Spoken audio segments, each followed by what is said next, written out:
여러분 그런 얘기 좀 들어보셨을 것 같습니다. 그 천주교, 카톨릭이죠.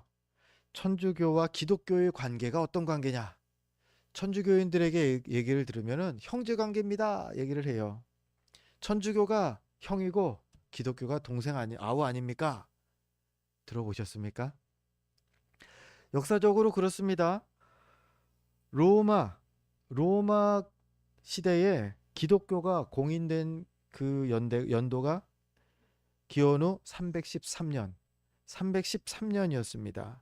즉 천주교가 시작됐다라고 말할 수 있는 데는 313년 이후부터 이 천주교 카톨릭이 시작된 거라고 보면 돼요. 그런데 기독교는 어떻습니까? 기독교의 역사를 찾아보면 이 천주교가 특별히 교황청이 부패합니다. 막 세금을 걷고 뭐 그래요. 면죄부를 판매한다고 돈을 막 받고 그래요. 그래서 일어난 게 기독교고 그 연도가 AD 기원후 1517년입니다. 313년 대 1517. 야, 이건 뭐 아우가 아니라 손자뻘 되네요. 천주교가 더 오래된 거 같죠. 그래서 천주교인들이 말하는 게 그거죠. 우리가 형이고 니네가 아우야. 뭐 같은 뭐 예수님을 믿는데 맞는 것 같아요. 그죠? 그런데 우리 견해는 그렇지 않습니다. 이게 같은 예수님 믿고 같은 하나님 믿는 건데 거기까지는 우리도 공감합니다. 인정합니다. 그런데 그 반대예요, 해석이. 니네가 형이 아니라 우리는 너네나 우리나 똑같다라고 봅니다. 왜냐면은 우리가 이 그 기독교는요. 그 모델을 천주교를 모델로 하고 있지 않습니다. 기독교는 초대교회, 처음 교회를 모델로 하는 기독교예요. 그래서 전통을 따지면요. 천주교를 나온 1517년이 시작이 아니라 우리는 AD 30 예수님 승천하시고 예루살렘 교회가 세워진 AD 33년경, AD 30년 그때를 우리 기독교의 시작으로 봅니다. 그러니 우리는 뭐 형 동생 하는 게 말이 더 좀 이상하죠. 차라리 하지 말아라. 우리는 그런 입장입니다. 이렇게 보면요. 이 천주교는 중간에 변질되었기 때문에 기독교가 이 처음 교회로 돌아가자. 그 처음 교회를 모델로 삼자 해갖고 나온 거기 때문에 나온 거죠. 그렇게 보면 이렇게만 보면 기독교가 오히려 천주교보다 더 성경적이고 더 전통이 있다라고도 주장할 수 있겠죠. 예, 뭐 닭이 먼저든 달걀이 먼저든 그게 무슨 상관이겠습니까? 예수님 잘 믿으면 되죠. 다시 또 오늘 성경 말씀으로 가보려고 하는데요. 우리가 갈라디아서 말씀을 지난번 살펴보다가 이제 연말 연초 되어서 잠깐 다른 말씀 보다가 이제 돌아옵니다. 갈라디아 교회에 보내는 편지가 갈라디아서였지요. 이 갈라디아 교회에 무슨 문제가 있었죠? 바로 율법주의자들이 이 갈라디아 교회에 들어와서 율법을 강조하기 시작한 겁니다. 특별히 할례를 받아야 구원받을 수 있다. 이 율법주의자들이 나와서 이렇게 주장을 하면서 동시에 이 율법이 얼마나 중요한지를 주장을 합니다. 첫 번째, 야 상식적으로 생각해봐라. 내가 무언가를 안 했는데 상대방이 누가 뭐 주더냐? 내가 하는 만큼 주지 않느냐? 이걸 인과율이라고 합니다. 기브 앤 테이크, 주는 만큼 받지 않느냐? 그럼 너희도 하나님께 드려야지, 뭔가 행동해야지 하나님이 주시지 않겠냐? 구원이 공짜겠냐? 율법 지켜야지. 이런 논리였습니다. 그러니까는 맞는 것 같아요. 그래서 갈라디아 교회 사람들이 많이 이 율법주의자들에게 넘어갑니다. 그런데 그들의 논리는 여기서 끝나지 않아요. 하나 더 있습니다. 그들은 이것도 얘기해요. 구약 시대 모세 때부터 있었던 율법이 지금 예수님 통해서 전해진 복음보다 더 전통이 있지 않느냐? 더 오래된 거 아니냐? 더 형 아니냐? 말하는 겁니다. 그럼 그걸 먼저 지켜야지 왜 나중 거를 그렇게 어? 이렇게 또 주장을 하는 겁니다. 여러분 이게 맞습니까? 아니죠. 지금 갈라디아 교회 율법과 복음 사이에 이 그 갈등이 생겼는데 이 율법주의자들이 율법을 계속 주장하자 바울이 여기에 대해서 반박하는 글이 이 갈라디아서죠. 핵심은 그거예요. 이신칭의. 우리 한자어로 이렇게 자주 말하죠. 믿음으로써 이신 써이자에다가 믿을 신자에다가 칭할 칭자에다가 의로울 의자. 믿음으로써 의롭게 칭함받는다. 이게 이신칭의입니다. 즉 오직 믿음. 우리가 쉽게 많이들 듣는 구원은 오직 믿음으로 받는다. 이게 이신칭이에요. 바울은 이것을 이 갈라디아 교회를 세울 때 그들에게 가르쳤고요. 지금 또 이 율법주의자들이 찾아와서 흔들리는 이들에게 다시 또 이신칭의를 말합니다. 오직 믿음으로 구원받는 것이야 라고요. 특별히 오늘 바울은요. 이 율법주의자들이 주장하는 두 번째 주장, 율법이 복음보다 더 오래됐다. 이신칭의보다 더 오래됐다라는 것에 대해서 바울이 그것을 반박하는 내용이 오늘 본문입니다. 즉, 이 이신칭의의 약속이 율법보다 훨씬 전에 주어진 것이다라고 이제 바울이 설명하는 겁니다. 한번 좀 이상하죠? 근데 한번 들어보자고요. 15절 말씀입니다. 먼저 사도 바울은 이렇게 증거합니다. 형제들아, 내가 사람의 예대로 말하노니 사람의 언약이라도 정한 후에는 아무도 배하거나 더하거나 하지 못하느니라. 즉 15절에서 먼저 바울은 말합니다. 약속 참 중요하지 않냐? 사람들 사이에서도 약속 정말 중요하지 않냐? 함부로 약속을 어기면 그러면 안 되지 않냐? 말합니다. 그렇다면은 하나님은 어떻겠냐? 사람도 약속을 이렇게 중요시 하는데 하나님 입장에서는 그 약속을 얼마나 중요시 하겠느냐? 바울이 말하는 겁니다.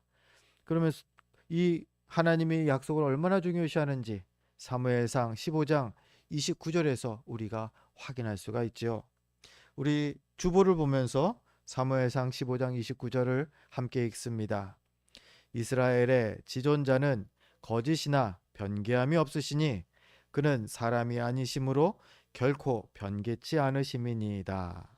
아멘. 변개한다, 바꾼다라는 거예요. 약속을 번복한다.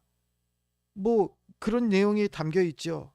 하나님이 그런 분이 아니시다라고 말합니다. 변개치 않으시는 분이시다. 즉 이것과 같은 뜻으로 이렇게 표현도 합니다. 신실하시다. 믿을 수 있는 분이시다. 신실하신 하나님, 변개치 않으시는 하나님께서 하신 약속, 하나님께서 반드시 지키신다라는 의미가 담겨 있는 것이죠. 그리고 그 대표적인 그 증거가 무엇입니까? 바로 십자가 아니겠습니까? 하나님께서 인류를 구원하시겠다라는 약속을 이루신 것, 그게 바로 십자가였습니다. 어느 정도요? 독생자를 이 땅에 보내시고 죽기까지 하시기까지 그 약속을 지키시는 분이시라는 겁니다. 이 신실하신 하나님께서 그리스도 구원의 약속, 이 신칭의 약속을 우리에게 주셨다라는 겁니다. 믿음으로 구원해 주겠다. 이게 바울의 주장이죠. 그런데 율법주의자들이 뭐라고 한다고요? 이 구원의 약속이 율법보다 전통적이지 못하다고 하면서 부정을 하려는 겁니다.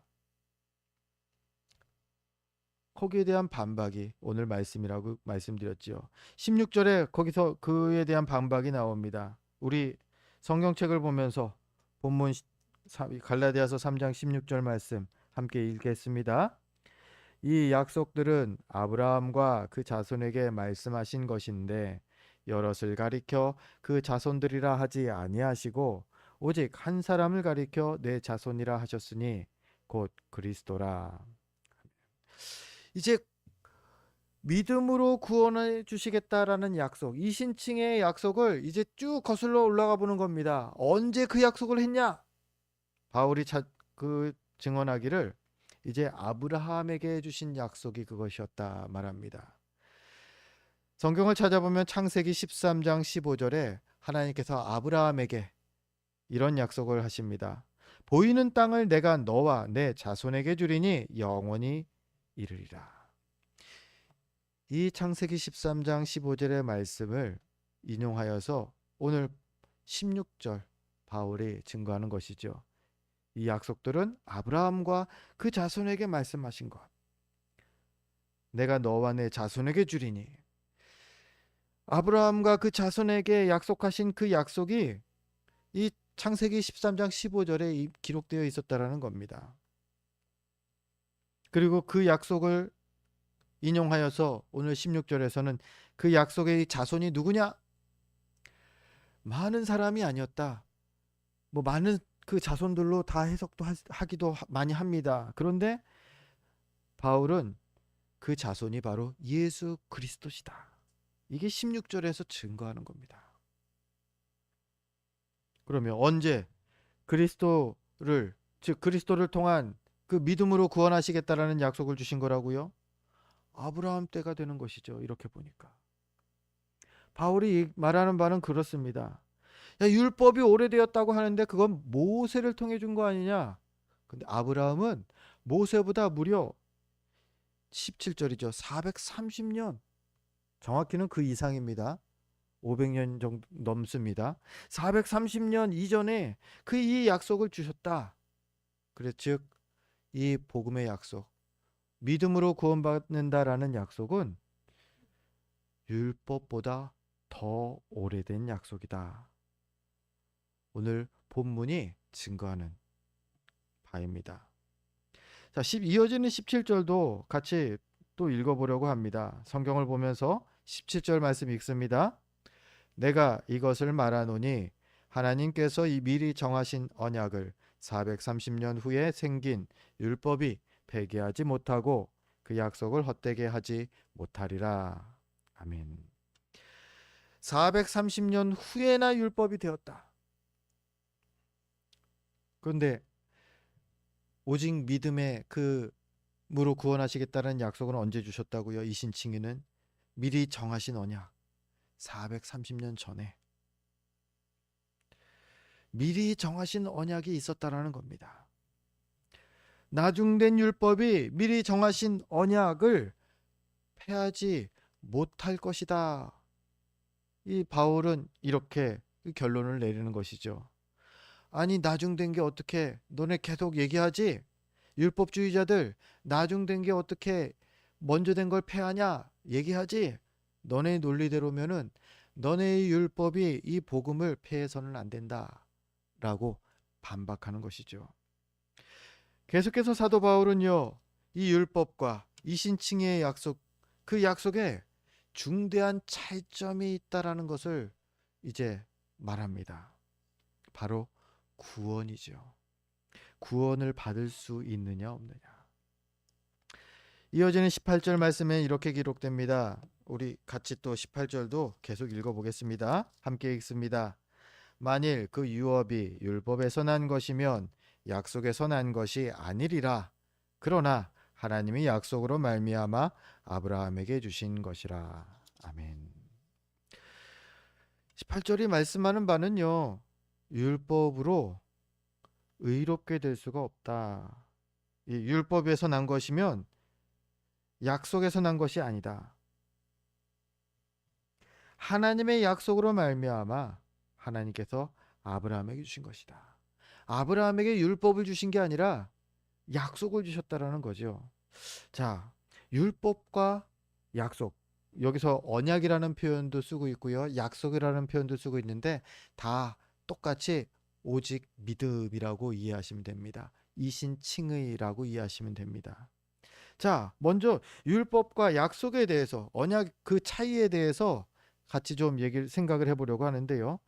한번 이런 가정을 해봅니다. 아주 우리나라 최고, 아니 전 세계 최고의 기업이 있다고 생각해 보십시오. 사람들이 그 회사에 들어가는 것을 최고의 그 영광으로, 자랑으로 할 정도로 아주 근사한 회사입니다. 연봉도요 탁월하고요, 복지도 너무 잘 돼 있는 회사입니다.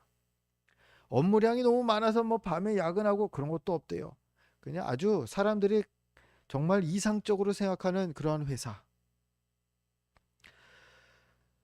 거기에서 회사를 안내해주는 회사 투어가 있다고 생각해 보세요. 그래서 우리가 거기에 참여합니다. 세움교회가 신청해서 당첨돼 갖고 회사 투어를 합니다. 이야, 식당을 갔는데 음식들이 너무 근사합니다. 그거를 매일 직원들이 먹는 거예요.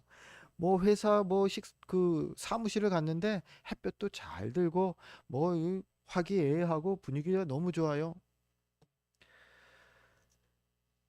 회사를 투어를 해봅니다.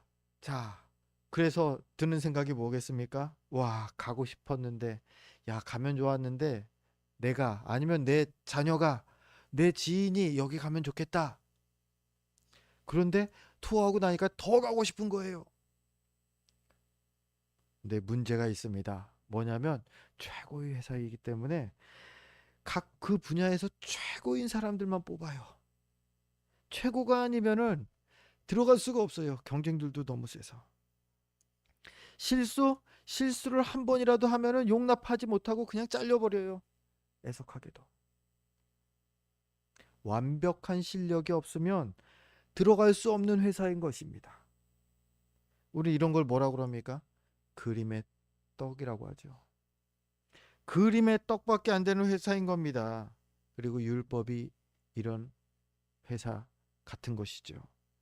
율법 자체만으로 보면요, 하나님 나라의 완전한 법입니다. 율법이 불완전하다가 아닙니다. 그 기준대로 율법만 완전히 지키면요, 우리는 하나님께서 의롭다고 칭해 주신다라는 거예요. 의인 돼서 천국 갈 수 있다라는 거예요. 율법을 완전히 지키면. 근데 문제는 뭡니까? 우리가 불완전한 거죠. 그 율법을 지켜야 하는 우리가 불완전하기 때문에 태어나서부터 죽을 때까지 평생 사는 동안 한 번도 율법을 다 지키고 다 지키면서 사는 사람은 없다라는 거죠. 아니, 살 수가 없다라는 거죠.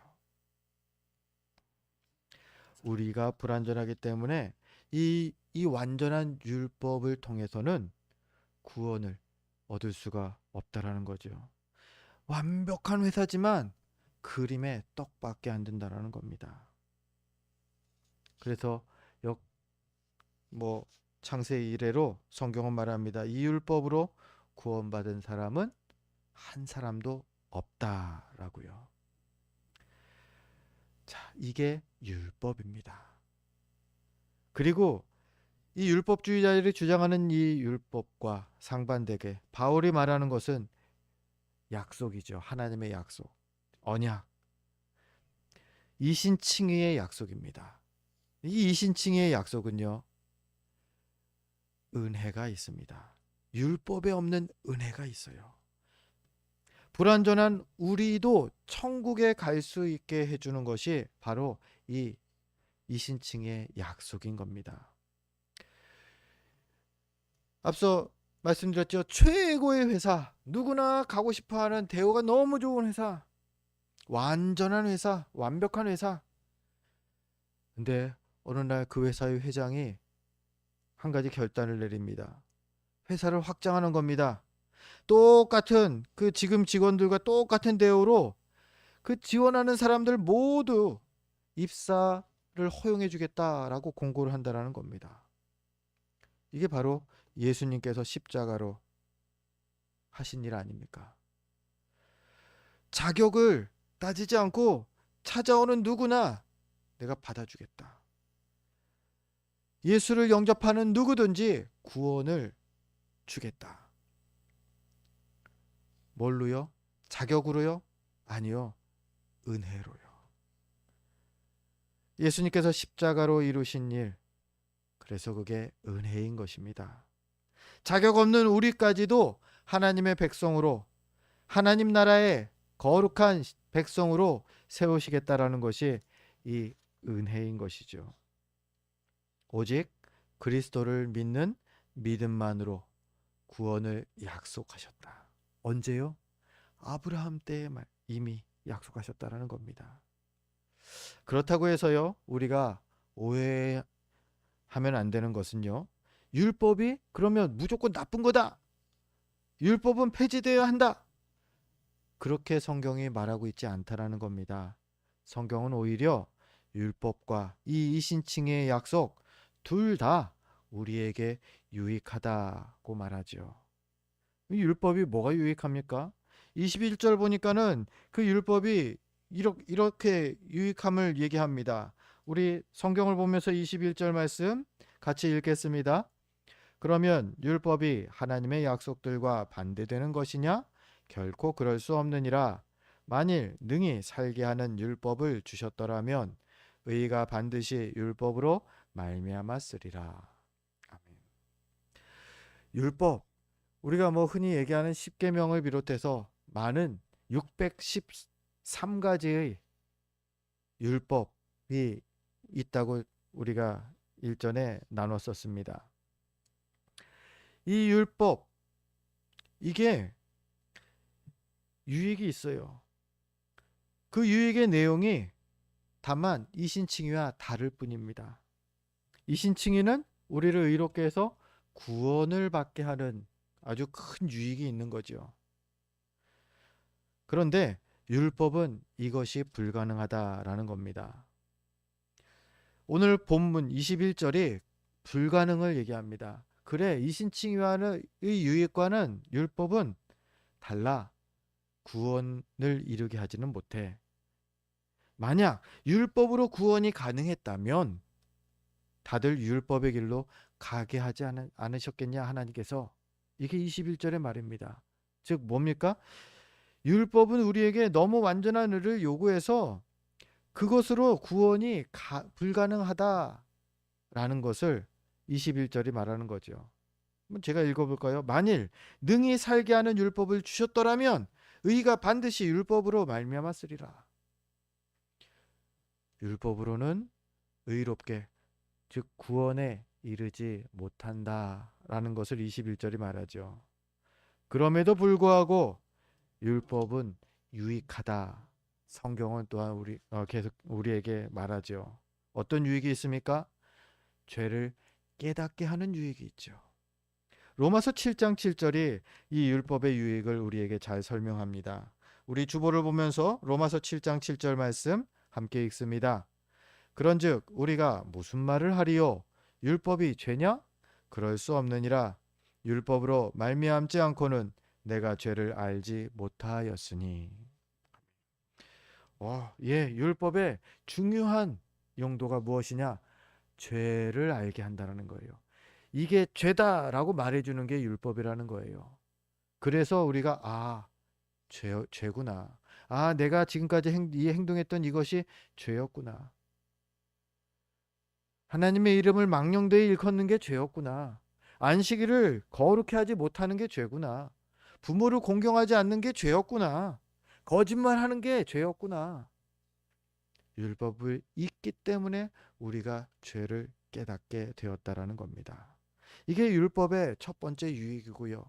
두 번째 유익을 오늘 본문 22절이 우리에게 얘기합니다. 바로 이신칭의 약속을, 그리스도를 더 의지하게 해주는 게 이 율법의 그 두 번째 유익이라는 거죠. 22절, 오늘 본문 22절 말씀 같이 함께 읽어보겠습니다. 그러나 성경이 모든 것을 죄 아래에 가두었으니 이는 예수 그리스도를 믿음으로 말미암는 약속을 믿는 자들에게 주려 함이라. 아멘. 율법이, 즉 22절에선 성경이라는 표현으로 나오죠. 성경 말씀이 모두 죄를 정의해 버렸습니다. 모든 사람이 죄를 범했다고 말하고요. 이것도 죄고 저것도 죄고 심지어는 마음에 생각하는 것까지도 잘못 생각하는 것까지도 죄라고 성경이 선언합니다. 이것이 또한 율법이죠. 율법, 성경 같은 의미로 기록하고 있습니다. 이 율법이 모두 죄로 선언했다 라는 거죠. 주님을 믿는 믿음. 죄 가운데에서 우리가 구원받을 수 있는 거는 그거 하나라는 거예요. 야, 그러면 우리는 어떻게 구원받아요? 다 죄라고 하고 다 죄인이라고 했는데 그러면 어떻게 구원받습니까?